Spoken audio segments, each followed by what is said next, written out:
అండి. ఈరోజు పన్నీర్ కర్రీని సింపుల్ వేలో ఎలా తయారు చేసుకోవాలో చూసేద్దాము. పన్నీర్ కర్రీ చేయడం అనేది లాంగ్ ప్రాసెస్ అని చాలామంది ట్రై చేయరు. బట్ ఇలా సింపుల్గా కూడా చేసుకోవచ్చు. ముందుగా ఒక ప్యాన్ పెట్టుకొని అందులో 3 టేబుల్ స్పూన్స్ ఆయిల్ యాడ్ చేసుకొని అందులో పెద్దగా కట్ చేసుకున్న ఆనియన్స్, టొమాటో, పచ్చిమిర్చి అండ్ జీడిపప్పును కూడా వేసుకొని ఫ్రై చేసుకోవాలి. ఇలా కలర్ చేంజ్ అయిన వరకు ఫ్రై చేసుకొని అందులో పసుపు అండ్ సాల్ట్ని కూడా యాడ్ చేసుకొని 2 నిమిషాల పాటు ఫ్రై చేసుకోవాలి. పన్నీర్ని ఇలా మీడియం పీసెస్ కింద కట్ చేసుకొని పెట్టుకోవాలి. ఇప్పుడు ఫ్రై చేసుకున్న ఆనియన్స్ని మిక్సీ జార్లో వేసుకొని కొన్ని వెల్లుల్లి రబ్బలను కూడా యాడ్ చేసుకొని ఇలా పేస్ట్ లాగా చేసుకోవాలి.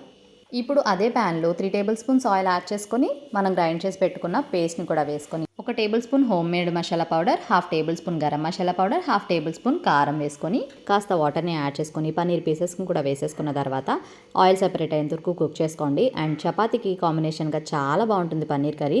అండ్ హోమ్ మేడ్ మసాలా ఎలా తయారు చేయాలనేది ఒక వీడియో కూడా షేర్ చేస్తాను మీకు. ఒకసారి ట్రై చేసి చూడండి. వీడియో నచ్చితే మాత్రం లైక్ చేసి ఛానల్ని సబ్స్క్రైబ్ చేసుకోండి.